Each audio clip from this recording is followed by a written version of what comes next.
여러분, 안녕하십니까? 혹시 살아오시면서 이런 순간을 경험하신 적 있으십니까? 아무리 애써도 길이 보이지 않는 그 막막한 시간. 온 힘을 다해 살아왔는데 어느 날 갑자기 모든 것이 무너져 내리는 듯한 그 순간. 사랑하는 사람이 떠나가고 건강은 무너지고 평생 일궈온 것들이 한순간에 사라지는 그런 절망의 시간 말입니다. 오늘 저는 여러분께 그 절망의 한가운데서도 한순간도 포기하지 않았던 두 사람의 이야기를 전해드리고 싶습니다. 그들의 이름은 바울과 실라. 이 두 사람이 겪었던 가장 어두운 밤의 이야기입니다. 때는 서기 50년경 바울과 실라는 빌립보라는 도시에서 복음을 전하고 있었습니다. 그들은 나쁜 일을 한 것이 아니었습니다.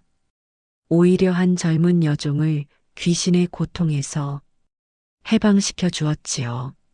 하지만 그 여종으로 돈을 벌던 사람들이 화가 났습니다.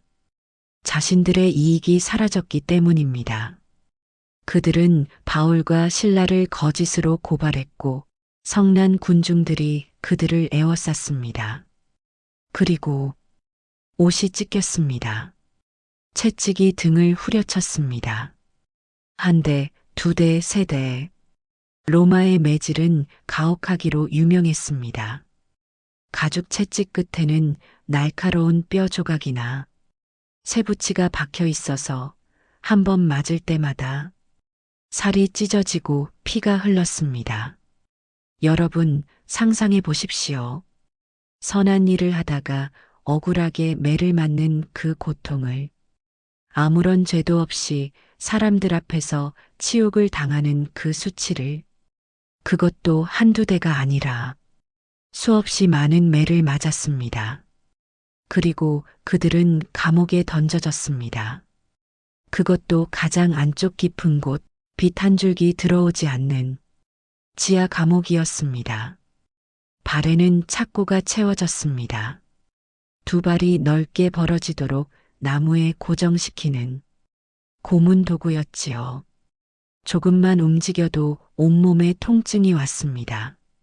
상처에서는 피가 흐르고 온몸은 멍투성이었습니다. 차갑고 축축한 감옥 바닥, 악취와 어둠, 그리고 견딜 수 없는 고통. 여러분이라면 그 순간 어떻게 하셨겠습니까? 아마도 이렇게 원망하지 않으셨을까요? 하나님, 왜입니까? 저는 주님의 일을 하다가 이 지경이 되었습니다. 왜 저를 이렇게 버려두십니까? 제가 무슨 잘못을 했기에 이런 고통을 당해야 합니까? 그렇게 생각하는 것이 당연합니다. 인간적인 반응입니다. 하지만 바울과 실라는 달랐습니다. 한밤중의 찬송, 사도행전 16장 25절은 이렇게 기록하고 있습니다. 한밤중에 바울과 실라가 기도하고 하나님을 찬송함에 죄수들이 듣더라. 한밤중이었습니다. 가장 어둡고 가장 고요하고 가장 절망적인 그 시간에 그들은 찬송을 불렀습니다. 상처 입은 입술로 고통으로 떨리는 목소리로 그들은 하나님을 찬양했습니다. 여러분, 이것이 얼마나 놀라운 일입니까? 누가 시켜서 한 것이 아닙니다. 보여주기 위해서 한 것도 아닙니다. 그 어둠 속에서 오직 하나님과 그들만 아는 그 순간에 그들은 진심으로 하나님을 찬양한 것입니다. 주님, 이 고통 속에서도 감사합니다. 주님, 이 절망 속에서도 당신을 신뢰합니다. 주님, 이 어둠 속에서도 당신은 선하십니다. 그들의 찬송 소리가 감옥에 울려 퍼졌습니다. 다른 죄수들도 그 소리를 들었습니다. 어쩌면 그들은 평생 감옥에서 그런 소리를 들어본 적이 없었을 것입니다.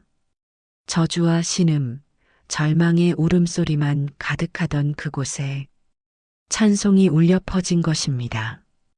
그때였습니다. 갑자기 큰 지진이 일어났습니다. 땅이 흔들리고 감옥의 기초가 움직였습니다. 그리고 모든 문이 열렸습니다. 쇠사슬이 풀렸습니다.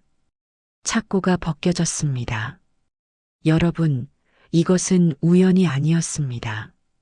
자연현상이 아니었습니다. 이것은 하나님의 응답이었습니다. 절망 속에서 찬송하는 그들의 믿음에 대한 하나님의 강력한 응답이었습니다. 간수가 잠에서 깨어 이 광경을 보았을 때 그는 공포에 질렸습니다. 로마법에 의하면 죄수를 놓친 간수는 죄수 대신 형벌을 받아야 했습니다. 그는 칼을 빼들어 스스로 목숨을 끊으려 했습니다. 바로 그때 바울의 목소리가 어둠을 가르며 외쳤습니다. 내 몸을 상하게 하지 말라. 우리가 다 여기 있노라. 생각해 보십시오. 바울과 실라는 도망칠 수 있었습니다. 문이 열렸고 사슬이 풀렸으니까요. 하지만 그들은 그렇게 하지 않았습니다. 왜일까요? 그들은 알았던 것입니다. 이 기적이 자신들만을 위한 것이 아니라는 것을, 이 기적이 간수와 그의 가족을 구원하기 위한 하나님의 계획이라는 것을. 간수는 떨면서 물었습니다. 선생님들이여, 내가 어떻게 하여야 구원을 받으리이까? 평생 죄수들을 관리하던 그가 이제는 죄수에게 무릎을 꿇고 구원을 구하고 있었습니다. 바울이 대답했습니다. 주 예수를 믿으라. 그리하면 너와 내 집이 구원을 받으리라. 그날 밤 그 간수는 바울과 실라의 상처를 씻어주었습니다. 아까 전까지만 해도 그들을 가두었던 그 사람이 이제는 그들의 발을 씻기고 상처를 돌보아 주었습니다. 그리고 그와 그의 온 가족이 세례를 받았습니다. 절망의 감옥이 구원의 현장으로 변한 것입니다. 고통의 밤이 기쁨의 새벽으로 바뀐 것입니다. 사랑하는 여러분, 살아서 역사하는 하나님은 우리의 절망을 보고 계십니다. 혹시 너무 힘들어서 하나님을 원망하고 계시지는 않나요? 우리를 도울 분은 하나님 밖에 없습니다. 다른 누구도 우리를 돌보지 못합니다. 하나님 앞에 다시 눈을 돌리십시오.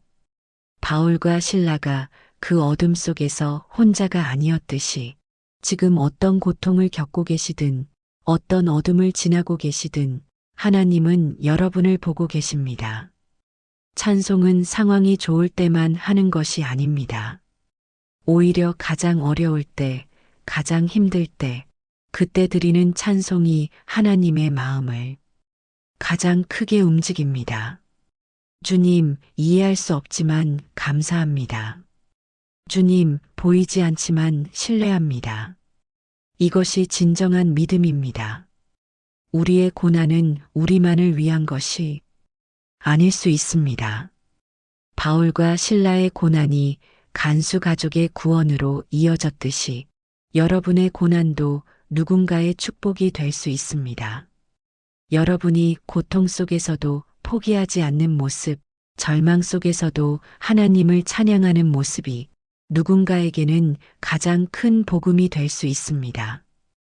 혹시 지금 인생의 혼자서는 도저히 나올 수 없는 깊은 감옥에 갇혀 계십니까?